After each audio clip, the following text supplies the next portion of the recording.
বোধ করার জন্য তাকে বললেন, আপনি কি আল্লাহর কাছে দোয়া করবেন যেন তিনি মাইদাতাম মিনাস সামা, অর্থাৎ তিনি যেন এক টেবিল খাদ্য পাঠান আসমান থেকে? বুঝতে পারছেন? আপনারা গল্পটি জানেন? আচ্ছা, বনি ইসরায়েলরা কি আগে কখনো মুজিজা দেখেছে? তারা আগেও মুজিজা দেখেছে। একবার নাকি অনেকবার? অনেকবার। তাতে কি কাজ হয়েছে? না।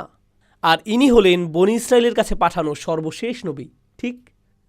কারণ পরের নবী হলেন রাসূলুল্লাহ সাল্লাল্লাহু আলাইহি ওয়াসাল্লাম, আর তিনি কি সমস্ত মানবজাতির কাছে প্রেরিত, আর ইনি বনি ইসরায়েলের প্রতি সর্বশেষ নবী। আর এই অল্প কয়েকজনই সত্যিকার অর্থে ঈসা আলাইহিস সালামকে বিশ্বাস করে। আর এখন তারা কি চাচ্ছেন?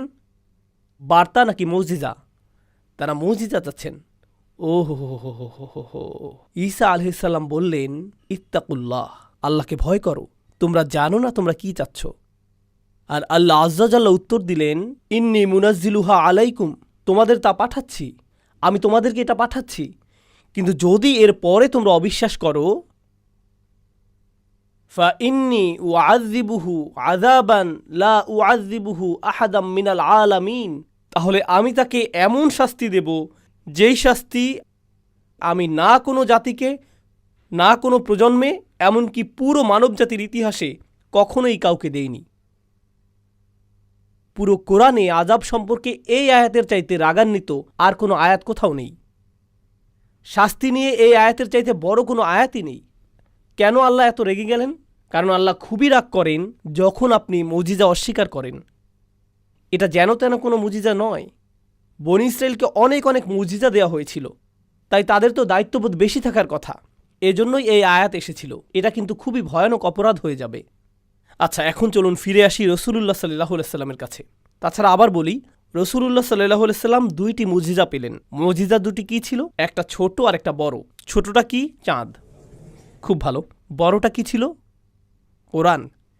কিন্তু এখানে পার্থক্য আছে। আসুন কোরআন নিয়ে কথা বলি, কারণ এটিই হলো নবী সাল্লাল্লাহু আলাইহি সাল্লামের প্রধান মুজিজা, কোরআন। আপনারা কি অন্যান্য নবীদের কিছু মুজিজার নাম বলতে পারেন?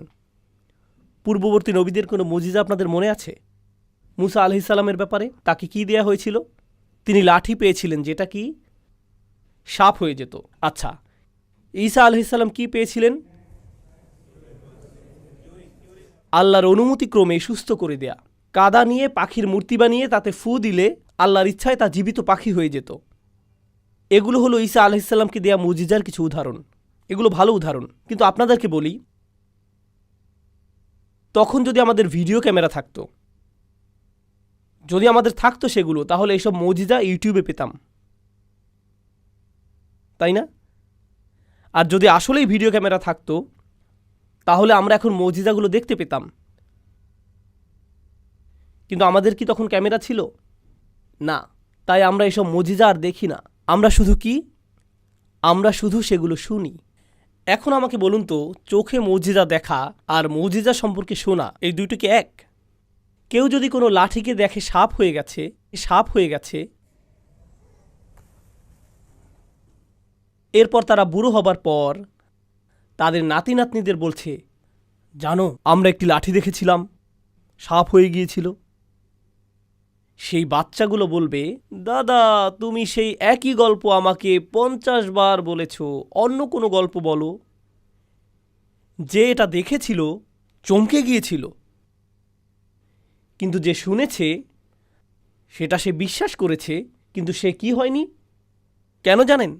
কারণ যারা দেখেছিল তাদের কাছে অলৌকিক ছিল, আর যারা এটা শুনেছে তাদের কাছে সেটা শুধুই একটা বার্তা। মনে আছে আপনাদেরকে দুইটি জিনিস বলেছিলাম, বার্তা আর অন্যটি হলো অলৌকিকতা। যেসব মানুষ পরে এসেছে তাদের কাছে এটা আর অলৌকিক নয়। আর বার্তার বিষয় হলো আপনাকে শুধু বিশ্বাস করতে হবে। আর অলৌকিকের ক্ষেত্রে যেই তা দেখবে তাকে বলতেই হবে, কি ঈমান না আনলেও তাদেরকে বলতে হবে জাদু। তাদের কোনো অবাক করা কিছু বলতেই হবে।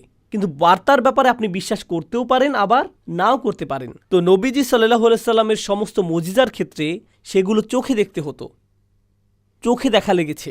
আর যেসব মানুষ এসব মুজিজা দেখতে পেরেছে তারা হলো যারা তখন বেঁচে ছিল।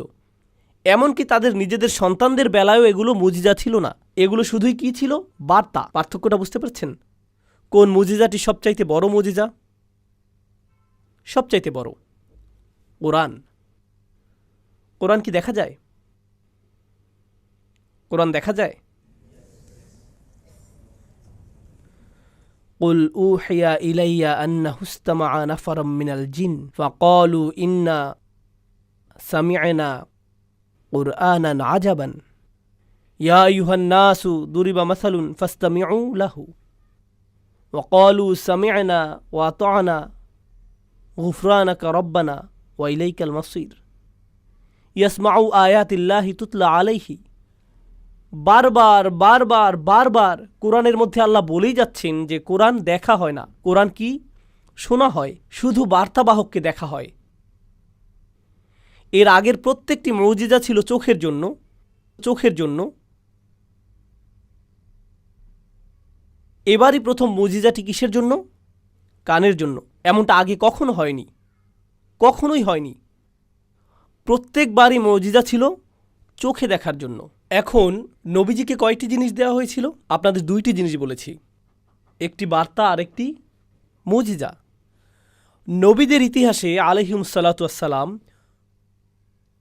প্রথমবারের মতো বার্তা আর মুজিজা দুইটি একই জিনিস। বার্তাটি কি? কোরআন। মুজিজাটি কি? কোরআন। দুটোই এক। এর আগে কখনো এমন হয়নি, দুটো সবসময় আলাদা ছিল। সালেহ আলাইহিস সালামের বার্তা ছিল একটি, আর সালেহ আলাইহিস সালামের মুজিজা ছিল উট, তাই না? উটটি বার্তা ছিল না, উট বার্তা ছিল না, শুধুই মুজিজা ছিল। মুসা আলাইহিস সালামের বার্তা ছিল একটি জিনিস, আর মুসা আলাইহিস সালামের মুজিজা ছিল সেই লাঠিটি, সেই লাঠিটি। সেটা লাঠি ছিল, লাঠিটি বার্তা ছিল না, মুজিজা ছিল। রাসূলুল্লাহ সাল্লাল্লাহু আলাইহি সাল্লামের সাথে কি হয়েছিল? কোরআনই হলো বার্তা, আবার কোরআনই হলো মুজিজা। এমন আগে হয়নি। এটা একটু জটিল, এটা একটু জটিল। কারণ যদি এটা মুজিজাই হয়, তবে মুজিজা অস্বীকার করলে কি হয়? আপনাদেরকে আগেই বলেছি, যে জাতি মুজিজা অস্বীকার করেছে তারা ধ্বংস হয়েছে। কিন্তু আল্লাহ আজ্জা জাল্লা সূরাতুল কমার, আমি এখনও সূরাতুল কমার নিয়ে বলছি, আমাদের শুরু করতে হবে। তবুও সূরাতুল কমারে আল্লাহ বারবার বারবার বলছেন, তিনি ধ্বংসপ্রাপ্ত জাতিদের কথা বলছেন।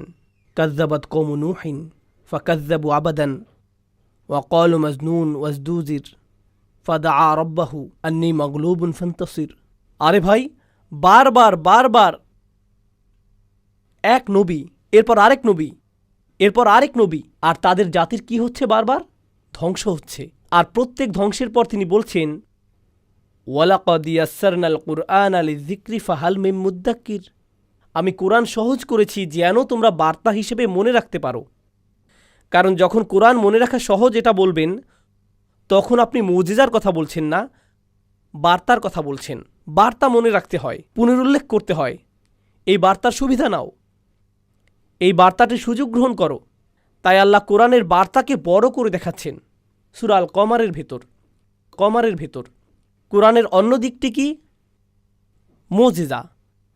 যদি কোরআন মুজিজাও হয় আর কুরাইশ তা অস্বীকার করে, তাহলে তাদের সাথে কি হওয়ার কথা?